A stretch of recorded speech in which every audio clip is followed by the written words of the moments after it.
Gut, willkommen da beim Collab Music Business Channel oder auch bei der Bibliothek, wie ich sie gerne nenne. Der Gimmo, einer, der da auch im Collab-Universum rumschwirrt und wo vielleicht einige von euch auch kennen, ist so nett gewesen. Der Artist aus Bern ist so nett gewesen und hat uns seine Artist Analytics, also einmal Spotify, Apple Music und YouTube zur Verfügung gestellt. So sage ich im Namen von der Forschung, dass wir das alle zusammen ein bisschen anschauen können und ich euch auch vielleicht ein bisschen so Interpretationstipps kann zeigen, wie ich das anschaue oder auch gewisse, die es da interessiert, wie ihr auch könnt mal euren Artist-Hut ein bisschen ablegen und eher das aus einer Projektmanager-Seite anschaut, euer Katalog. Darum, das wird sicher eine mehrteilige Episode mit mehreren Parts. Ich habe da vielleicht als erstes einfach mal ein bisschen anfangen mit einem einfacheren Kniff, wo ihr auf den ersten Blick so ein bisschen, sagen wir, wenn das eure Routine, das könnte einer von euren Go-To-Moves werden, wenn es um Artist Analytics geht, wo ein bisschen zu eurer regelmäßigen Routine könnt machen. Das hat mir in der Vergangenheit sehr geholfen oder auch nach wie vor noch mache ich das gerne amix, wenn ich als erstes auf eine neue Artist-Page komme oder eine Analytics-Seite, wo ich jetzt noch nicht extrem vertraut bin mit dem Katalog oder wo ihr das jetzt auch könnt machen, wenn es um euren eigenen Musikkatalog geht. Stellt euch jetzt vor, wenn es jetzt eine Morgenroutine wäre oder so eine wöchentliche Routine, die ihr könntet machen bei einer Tasse Tee oder Kaffee oder was auch immer ihr gerne trinkt, könntet ihr anstatt da standardmäßig die letzten 28 Tage, also ich bin jetzt gerade auf dem Tab Musik, wo der ganze Katalog angezeigt wird und Streams und Statistiken. Und anstatt da, dass ihr auf die letzten 28 Tage geht ihr letzte 7 Tage. Ihr seht, es hat da ja noch Option letzte 24 Stunden. Die interessiert mich persönlich jetzt nicht. Gewisse, die da schon länger zuschauen, wissen ein bisschen, was meine Meinung ist, so zu sehr, sehr schnellen Impuls. Ich finde die Analytics, generell die Artist Analytics oder Song Analytics sind viel wertvoller, wenn man sich da ein bisschen längere Zeiträume anschaut. Das mit den letzten 7 Tagen werdet ihr da jetzt sehen, ist einfach nur ein erster Schritt, aber zeigt auch nicht die ganze Story. Also ich würde auch nicht kleben bleiben auf dem, dass man sich nur die letzten 7 Tage anschaut. Aber die letzten 24 Stunden sind ziemlich useless für jemanden wie mich, der das so ein bisschen mit den Analytics-Augen oder so ein bisschen mit Nerd-Augen anschauen.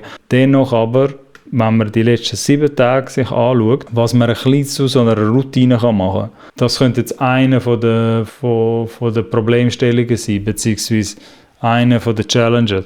Du hast jetzt wie der Gimmo da auch, sagen wir 20 plus Songs. Also du hast mehrere Songs, die im Umlauf sind von dir. Der kleine Hint, den ich da mache mit diesen 7 Tagen oder die Routine, die geht am besten so ab 10, 15 Songs, sage ich jetzt mal. Wenn du jetzt so viele Songs im Umlauf hast, dass du nicht mehr so richtig weißt, welche so die 5 meist gestreamten gerade momentan sind oder welches jetzt gerade irgendwie so von hinten, irgendwie kommt vielleicht einer um die Ecke, irgendein Song, den du jetzt noch nicht gerade wüsstest.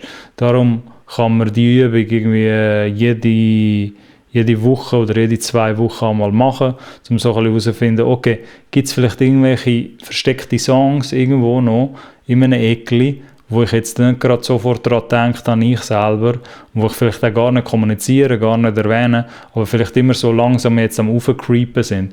Und für das kann man sich schnell die letzten 7 Tage anschauen, weil nur mit diesen letzten 7 Tagen zeigt es da hinten so herzige kleine Pfeile an. Rot logischerweise, dass es in den letzten 7 Tagen abgegangen ist. Grün, dass es aufgegangen ist. Die abgegangen ist, interessieren mich gar nicht, die schaue ich gar nicht an.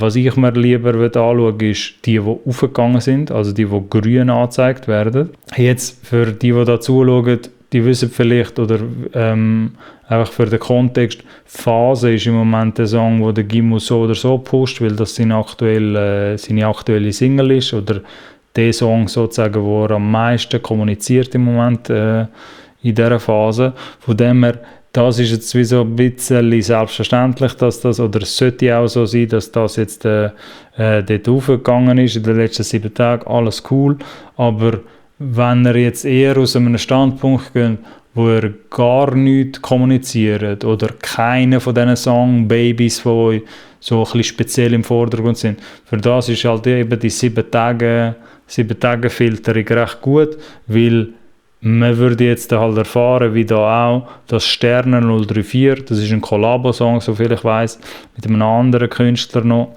im GIMO-Universum und auch der Off Days. Das hätte man jetzt nicht erfahren, dass die 2 Songs jetzt da auch, zumindest die letzten 7 Tage, zeigt da, ist auch am Aufgehen gewesen, beziehungsweise hat es einen kleinen, leichten Aufwärtstrend gehabt, wo man da viel sieht. Jetzt viel weiter runter bringt es auch gar nicht da zu gehen, weil die Streams werden, nachher die 7-Tage-Streams werden so klein, dass es dann auch von den Daten her auch gar nicht mehr so richtig lesbar ist, was dort wirklich passiert ist oder nicht.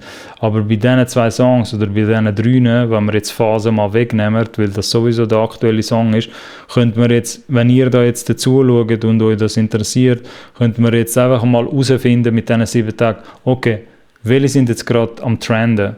Klar, ihr bekommt damals auch Notifications von Spotify, dort wird es euch auch ein bisschen angezeigt, oder die das vom Mobile ein bisschen verfolgen. Ich schaue es jetzt am Desktop an, es geht mir mehr darum, dass ihr wisst, wie man auf das würde kommen, dass man gedanklich nachher herausfindet.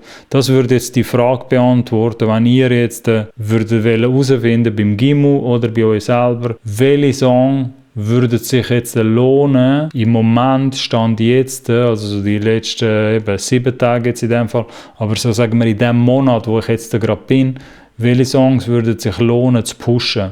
Und mit lohnen pushen meine ich objektiv betrachtet, welche von diesen Songs haben gerade eine Aufwärtswelle, die sie catchen von irgendwelchen Konsumenten da draussen, Hörer und Hörerinnen, die jetzt gerade hören.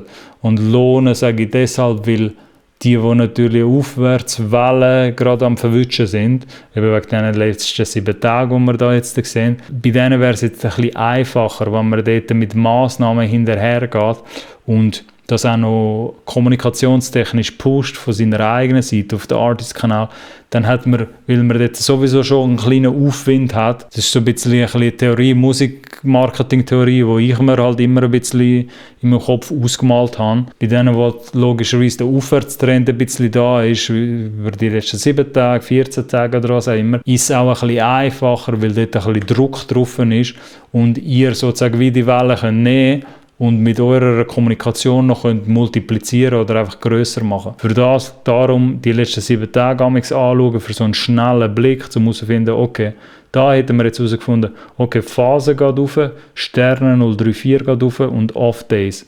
Eben, weiter runter, es gibt noch ein paar andere, aber die Zahlen werden da jetzt im Fall vom GIMO zu klein für die letzten 7 Tage, als dass wir da jetzt mega etwas interpretieren können. Dort dürfen wir jetzt auch nicht stehen bleiben bei dieser 7-Tages-Übung, weil das zeigt ja nicht die ganze Geschichte an, logischerweise. 7 Tage oder viele Analytics-Manager oder die das ein bisschen länger anschauen selber, ihr werdet wissen, dass das halt eben auch ein zu kurzer Zeitraum ist, um jetzt wirklich herauszufinden, ja gut, was bedeutet das dann? Okay, es hat zwar in diesen 7 Tagen 24 Streams gemacht und es zeigt zwar, dass da raufgeht, aber was bedeutet das? Ist der Song jetzt wirklich so stark am Steigen, der Sterne 034 als Beispiel, dass man da jetzt etwas handeln soll, dass man etwas noch aktiv mitpushen, proaktiv?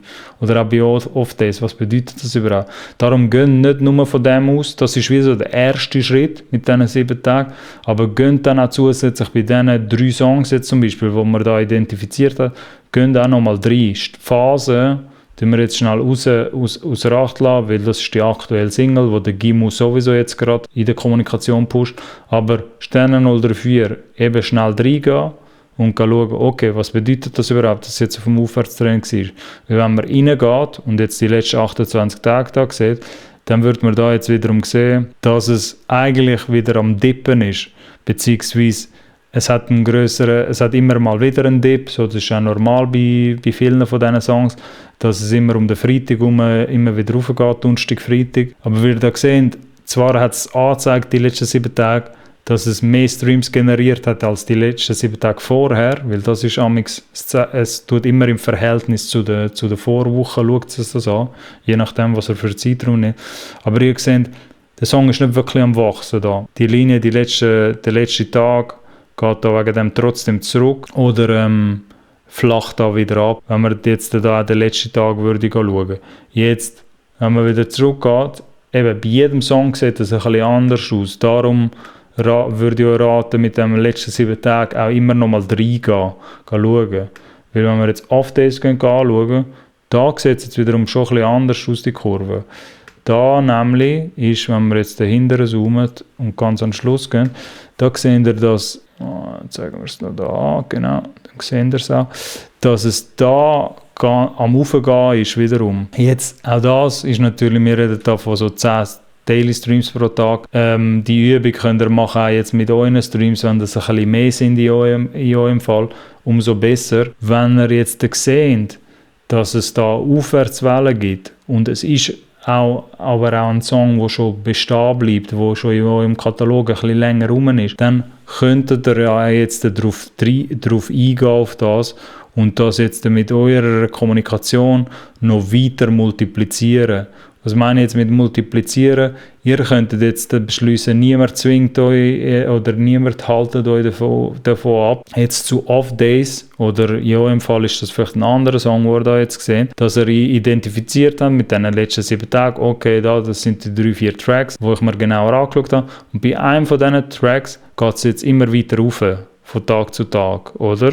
Auch wenn der Song jetzt schon länger draußen ist. Ihr könntet jetzt einfach nach Tageslaune, oder weil ihr das jetzt gesehen habt, könntet ihr jetzt einfach beschließen, okay, ich mache 2 Content Pieces jetzt gerade von heute auf morgen. Mache ich jetzt gerade zu dem Song. Und darum versteht ihr vielleicht ein bisschen, wenn ich amigs da im Collab-Content immer ein bisschen davon geredet habe, dass ihr nicht immer so fest beißen solltet auf die eine aktuelle Single, die ihr nur pushen und nur das.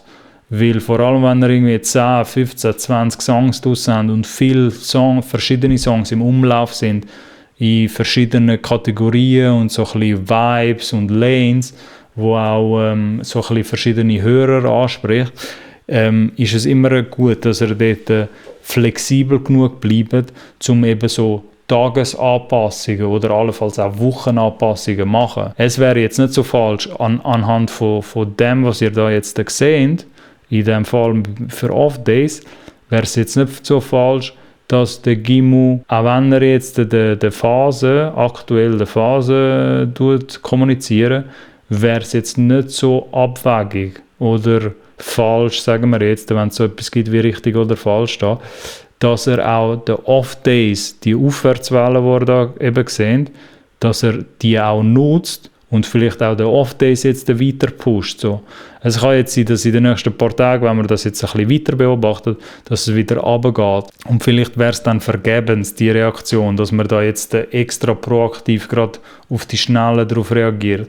Aber wenn ihr jetzt eine Aufwärtswelle da seht und die haltet für die nächsten 3, 4, 5 Tage an, dann, und es sieht nicht so aus, dass es jetzt einfach eine natürliche Welle war, die halt immer wieder jede Woche runtergeht, wie bei gewissen Songs, oder vorher bei Dingen hat man das ja gut gesehen, bei Sternen ist das der Fall, und darum gibt es da jetzt auch nicht so krass Handlungsbedarf, weil auch wenn es da angezeigt hat in den letzten 7 Tagen, dass es aufgegangen ist der Song wahrscheinlich im natürlichen Zyklus jetzt, geht er immer wieder runter.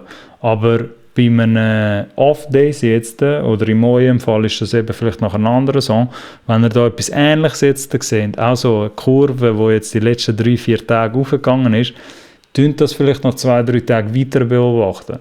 Wenn die Kurve dann weiter raufgeht, dann wäre es eben mit eurem Katalogmanager-Hut, wenn ihr den Hut anlegt und mal ein bisschen aus der Distanz das anschaut und nicht als Artist, weil als Artist haben ihr immer so ein bisschen songmäßig andere Präferenzen oder ihr wollt irgendwie eben irgendeinen anderen Favorite-Song pushen.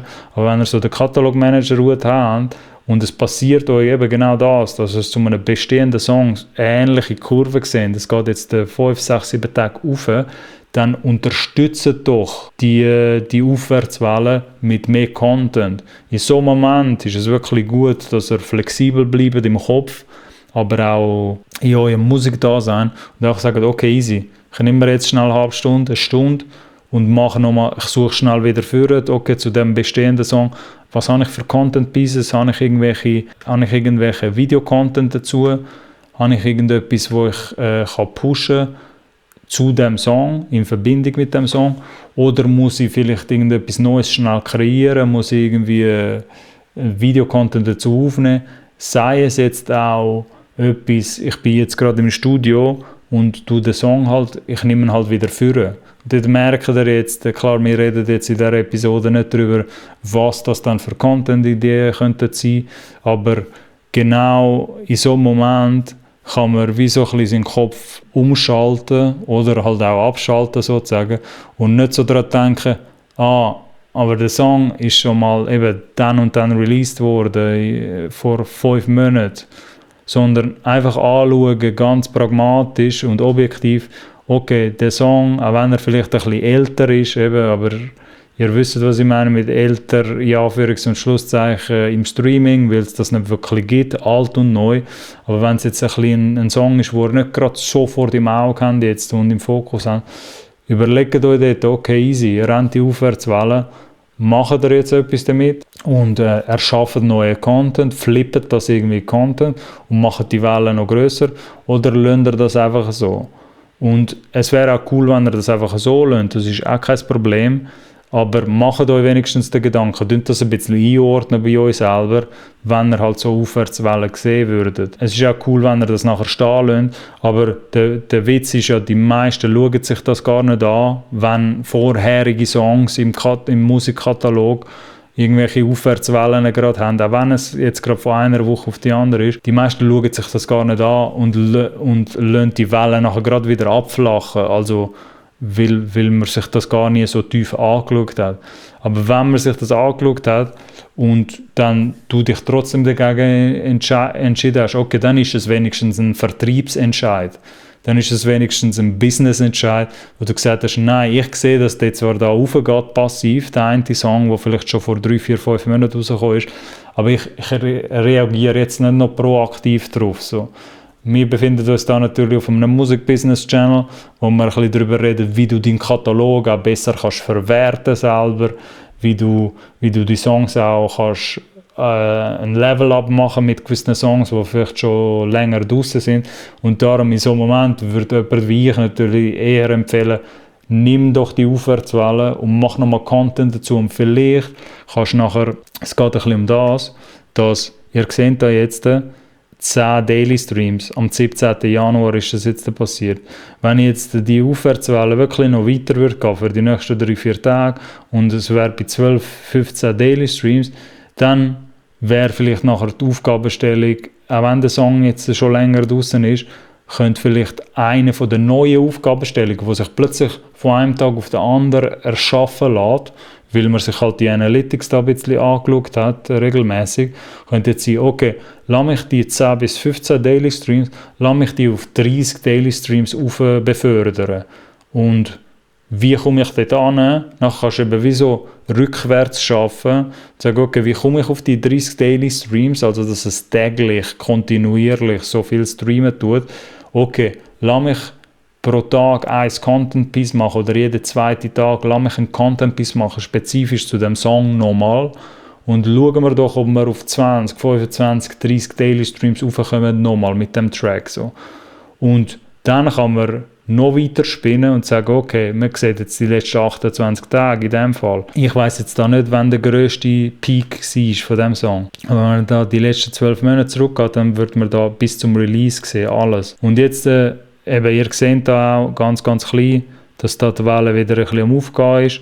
Logischerweise sind aber die 10, 15 Daily Streams, die ihr da jetzt am Schluss seht, ist nicht das höchste von den Gefühlen bei diesem Song. Der Song hat schon mal grösser konsumiert, vor allem am Anfang, da wie ihr seht. Die 151 Daily Streams, die er mal gemacht hat, am Anfang, letztes Jahr ist das gewesen. Oder auch etwa nach 4, 5, 6 Monaten, nachdem der Song draussen war, ist er auch schon auf 30 oben gewesen. Einen schnellen Peak hat es mal gegeben, zwischen 20 und 30 Daily Streams. Aber wieso gehe ich jetzt so viel zurück? Man könnte jetzt auch als Übung sich machen, okay, man geht sich anschauen, was ist der höchste Peak gewesen. lass es die 100 bis 150 Daily Streams sein und vielleicht catcht man so eine feste Aufwärtswelle. Da seht ihr jetzt natürlich ein bisschen am Zeitstrahl, ist man noch weit entfernt mit diesen 10 Daily Streams. Auch wenn es jetzt ein bisschen weiter raufgegangen ist, die letzten 7 Tage, ist man noch weit entfernt von diesen 100, 150 Daily Streams, dass man würde auf einen neuen Peak dort kommen, auf einen neuen All-Time-Peak über die gesamte Lebensdauer vom Song. Aber das wäre jetzt wie so einer der neuen Ziele, wo man sich nachher setzen könnte. Dass man Step by Step sagt, okay, easy kommt man recht nochmal auf die 20 bis 30 Daily Streams zurück. Wenn wir jetzt schon mit dem Off-Days da vom GIMU, wenn man jetzt schon im Moment einen kleinen Aufwärtstrend hat. Eben, der kleine Aufwärtstrend ist jetzt einfach für ein paar Tage. Das muss jetzt noch nicht heißen. Darum sage ich, das ein bisschen abwarten oder einfach beobachten, würde man dann in so einer Musikmarketing-Fachsprache sagen.